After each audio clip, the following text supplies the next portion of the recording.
یا رحمان یا کریم یا رحیم یا اللہ یا رحمان یا کریم یا رحیم.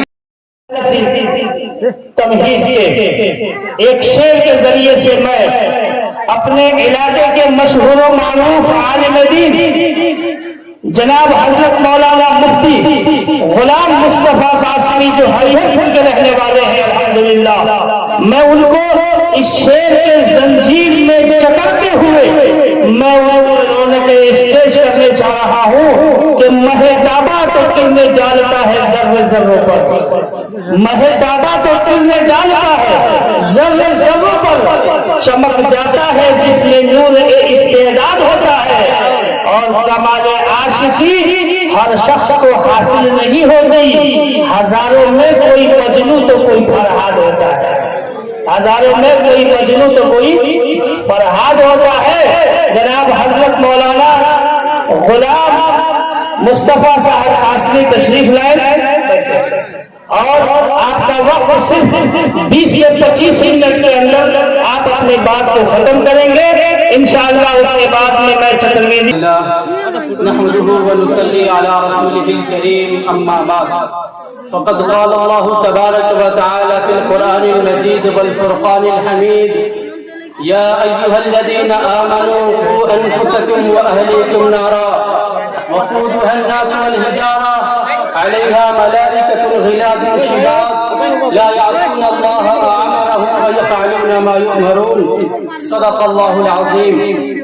میرے واجب الاحترام بزرگوں، دوستوں اور دینی بھائیوں اور محترم خواتین، میری ماں اور بہنوں، آج کے اس جلسے کی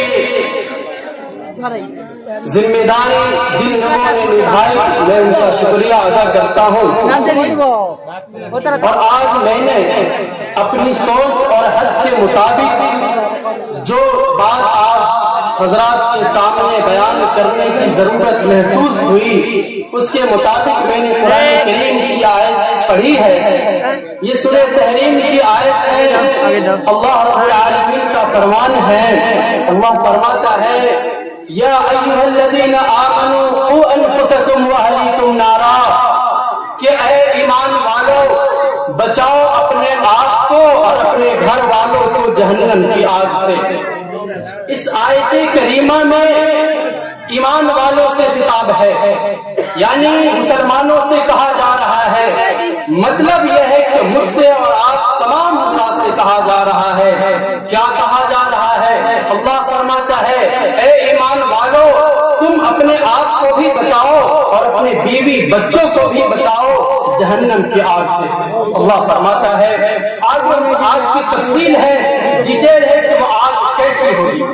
ظاہر ہے دنیا کی آگ ایسے تو ہوگی نہیں، بلکہ قیامت کے دن اس کا تصور ہوگا، اور اس آگ کے بارے میں اتنی وہ آگ خوفناک اور اتنی خطرناک ہے جس کی تفصیل آگے اللہ تعالیٰ فرماتا ہے. اللہ فرماتا ہے وقودها الناس والحجارہ، کہ وہ آگ ایسی ہوگی کہ اس کا ایندھن پیٹرول، لکڑی اور کوئلہ نہیں، کہ جس طرح ہمیں اس دنیا میں اگر آگ کی ضرورت ہوتی ہے تو ہم پیٹرول یا مٹی کا تیل یا کوئلے کے ذریعے سے آگ کو جلا لیتے ہیں، لیکن جو جہنم کی آگ ہے اس کا ایندھن اور پیٹرول یہ نہیں ہوگا، بلکہ اس کا ایندھن اور جلاون انسان اور پتھر ہوگا.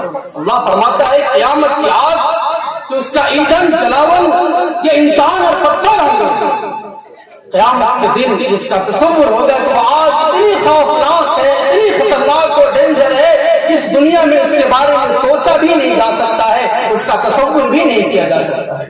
وہ آگ اتنی خطرناک ہے. آگے اللہ تعالیٰ اس آگ پر جو پہرےدار فرشتے ہیں ان کے بارے میں فرماتا ہے اس آگ پر کیسے پہرےدار فرشتے ہیں. اللہ فرماتا ہے علیہا ملائکۃ غلاظ شداد، کہ اس آگ پر ایسے فرشتے مقرر ہیں جو سخت اور سخت مزاج ہیں کہ مجرموں پر ان پر رحم نہیں آتا ہے. لا یعصون اللہ ما امرہم، اور وہ اللہ کا کسی حکم کی خلاف ورزی نہیں کرتے ہیں. یعنی ایسا نہیں ہو سکتا ہے کہ آپ ان کی خوشامد کر کے کچھ رشوت دے کر آپ ان سے چھٹکارا حاصل کر لیں، ایسا نہیں ہوگا. وَيَفْعَلُونَ مَا يُؤْمَرُونَ، اور وہ جس کام کا اللہ تعالیٰ نے حکم دیا ہے اس کو کر کے ہی چھوڑتے ہیں.